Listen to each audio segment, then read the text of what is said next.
A parasite, pervy man in or out of sight.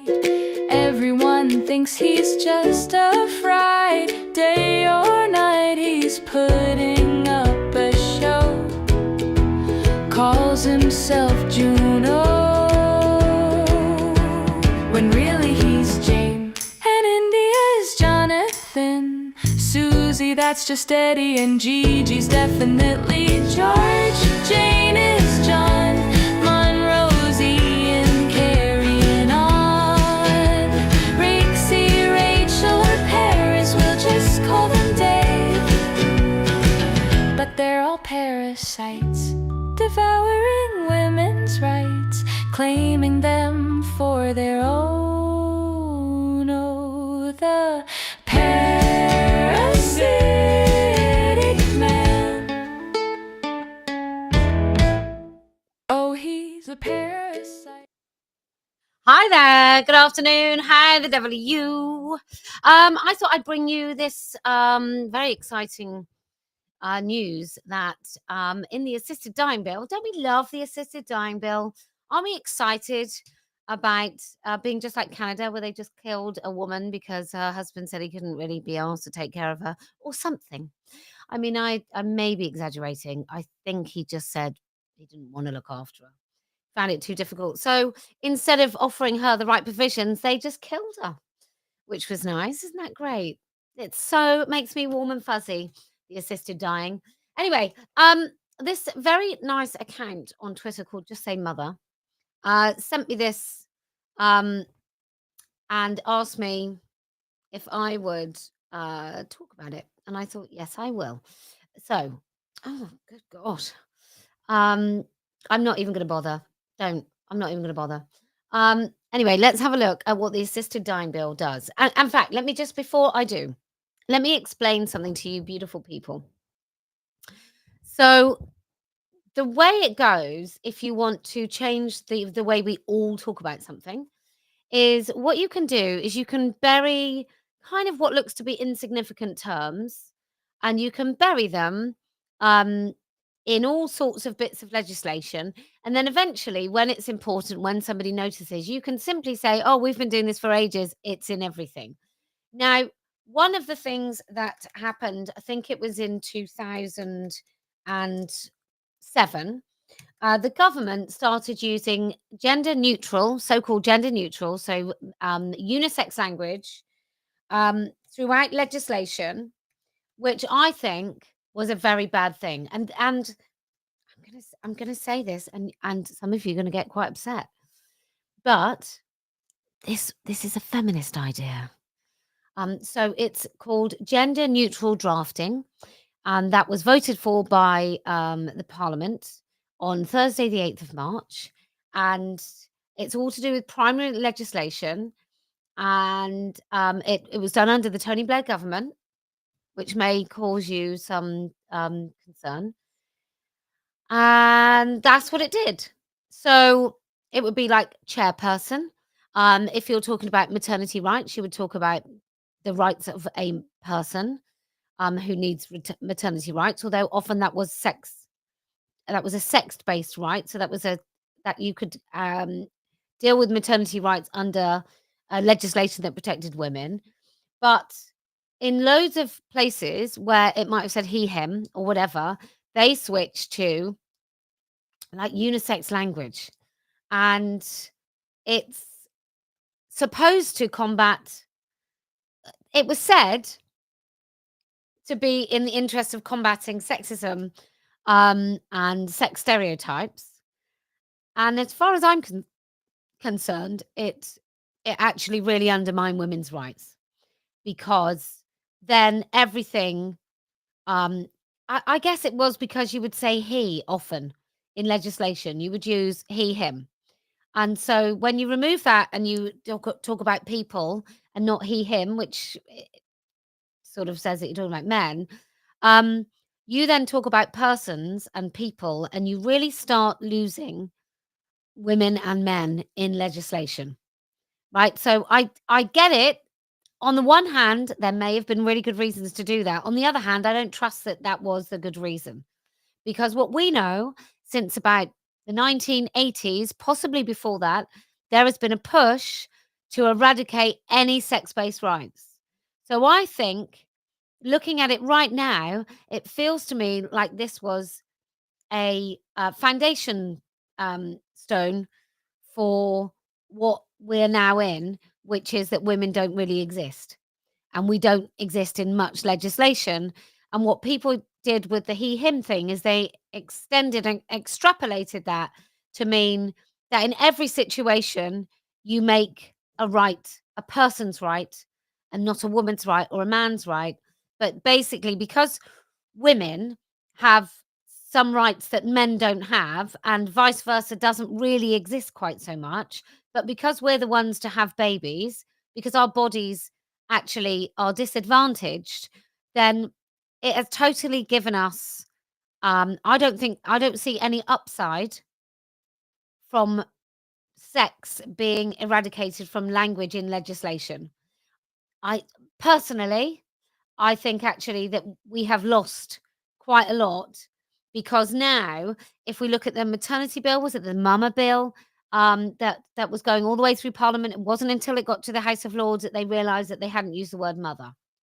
So I think it's worthwhile to remember that that's where loads of this stuff actually comes from. It comes from this pretense that it's for the good of everyone, and it's actually to combat sexism. When in actual fact, I think often it creates um, roots for sexism, like real nasty sexism, to occur. So let's have a look. What is in this assisted kill your granny if you want to bill? Not that. Da da da da. Let me just do that. That isn't what I wanted to show you. Um, thank goodness that wasn't anything terrible. Uh, wouldn't that have been terrible? Right, let me show you. What's her name?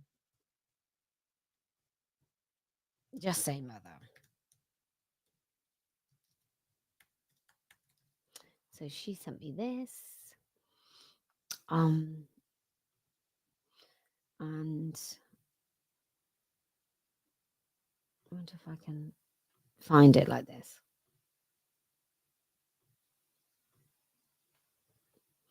Well, that was good, wasn't it? I set myself up and then I went and had a look at something else. So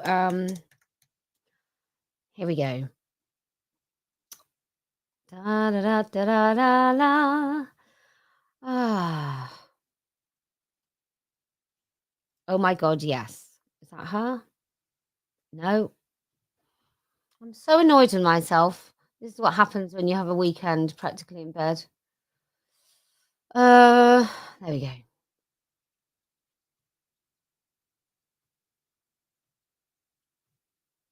Okay. So this is in the this is not in the thingy bill. This is in the she says, "Can you do a short video on the importance of sex-based language in before the government wipes our language bereavement leave and bill for assisted dying?" So yes, it is. So let's have a look. So this is the bereavement leave consultation, which will become law pregnant person. So this is one of the scary things. So this is the bereavement bill. The existing entitlement to parental bereavement leave can be taken from the date of the child's death, must be taken at within 56 weeks. The government seeking views on whether similar approaches are appropriate for bereavement leave. Pregnancy loss requires careful consideration as it may occur before the pregnant person or others is aware of the pregnancy. So, pregnant person. Now, we would call that a pregnant woman or an expectant mother. Uh, and they've decided they're going to bury this here. So, this is what happens if you put pregnant person in enough places instead of expectant mother, or if you put birthing person instead of mother, then what you can do is you can create enough of those places in which that term is used. And then you can say, well, we've been using it forever. So that's one of them. And then this is ectopic pregnancy. Again, they use pregnant person. Um, and then this is all in the bereavement. Um, should bereavement leave for pregnancy loss be restricted to the person who's physically experienced a pregnancy loss? And I've talked about language before. So this is how language loss works. And again, this is in the pregnancy and maternity. Clinicians may use their right to conscientious objection, not assist an eligible pregnant person or recent mother to access assisted dying. So this is, if it wasn't bad enough, this is them discussing whether or not a woman who is pregnant is allowed to use the assisted dying, get the state to kill you mechanisms. I mean, Jesus, this is total madness. So let me just remind you how it works. If you are, um, if you are hoping to wipe out the word mother, there's many ways you can do it. You can make the word mother meaningless by enabling anybody, i.e., men, to also call themselves mothers, and stupid women who have cats to call themselves mothers. So you can do that. So then the word mother doesn't really mean anything because everyone's a mother. It doesn't. There's no qualification that you have actually had a baby. Some may argue that adoptive mothers did this. Some have argued to me that, oh, it's the same with foster mother or adoptive mother. And in those instances, we do have a word that differentiates between mother and those relationships. The reason we change our ideas about exactly a mother can only be a person who's birthed a child. We do that for the sake of the child because overall that is a better thing. But calling men mothers is not good for anybody. So anyway, so you can make everybody a mother, and that sort of changes what the word mother means. And then what you can do is you can take away the word mother when it would be right to use the word mother, and therefore you start erasing what it means to be a mother because no one is one, and you just dilute the word. So you dilute the word and you erase the word, you use it for everything, and then you stop using it for the thing, and then eventually it just becomes a nasty word. And I'm reminded there's two books that I think really aptly describe what's happening in 2026. And one of them is 1984, and the other one is Brave New World. And in Brave New World, mother is erased. It's a disgusting, vile thing where you have to have sex to become a mother. So you're disgusting. It's just gross. And then you have, so you have, and then if you are a mother, the fact that you have a loving relationship with a child in which you feel feelings is also disgusting. Like it's gross. And I think the fact that now the word mother is difficult because of surrogacy. So it used to be somebody who gives birth to a child is a mother. Well, now you might not be a mother. You might be a gestational carrier. We are really fucking around with the fundamental kind of building blocks of humanity and taking away the humanity from humans by this odd notion that actual mothers aren't mothers, that you can put an egg of some woman, so the DNA of a future baby, and fertilize it with sperm, and then you can implant that into a totally different woman. So the woman who carries that baby is not the child's mother, and the mother is the genetic mother of the child who then raises the child didn't carry the child. It's really dangerous, terrible stuff. But that's how they eradicate what it means to be a mother. Um, and then we also have, let me make sure I'm sharing the right page. We also have in Sussex, this is Sussex Safeguarding Children Procedures. So this is in their safeguarding document. They have here, where is it? An expectant person, pregnant person. So that's all here. So the word mother or expectant mother or expect woman expecting, like a female is eradicated from this. The word mother is eradicated from this.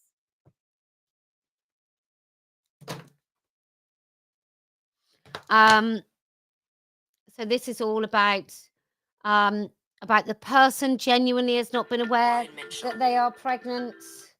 Then you have uh, all the way through this safeguarding, you're not using the word woman, pregnant person, again, um, pregnant persons, reasons for free birthing. So this is all about um, safeguarding and concealed pregnancies.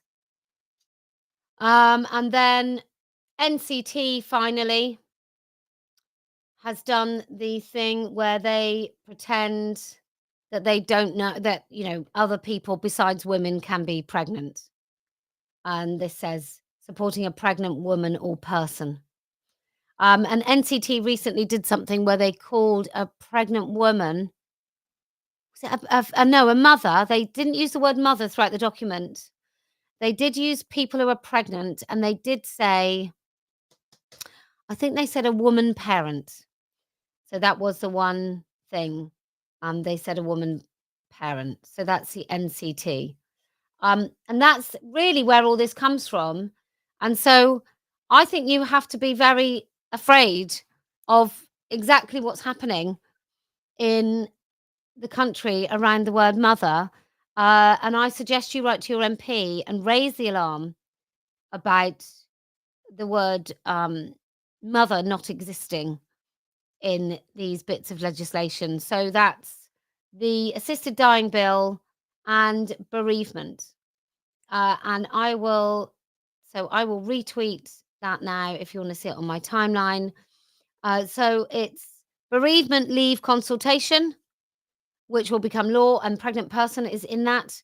And bill for assisted dying has also got pregnant person. So this is all about using the word mother when mother is the right word to use. Okay, if you can speak up about these things, even when maybe you think that they're not the most important thing in the world, which I think once they're gone, you can't get them back. Then I promise we will win. If you can raise the alarm, I'm going to be doing no hijab day, by the way, on Sunday. Then I promise we will win. And do you know why else we're going to win? Well, because I never lose. Oh, he's a parasite, pervy man in or out of sight. Everyone thinks he's just a fright. Day or night, he's putting up a show. Calls himself Juno, when really he's James. And India's Jonathan. Susie, that's just Eddie. And Gigi's definitely George. Jane is John. Monroe's Ian, carrying on. Rixie, Rachel, or Paris, we'll just call them Dave. But they're all parasites, devouring women's rights, claiming them for their own. Oh, the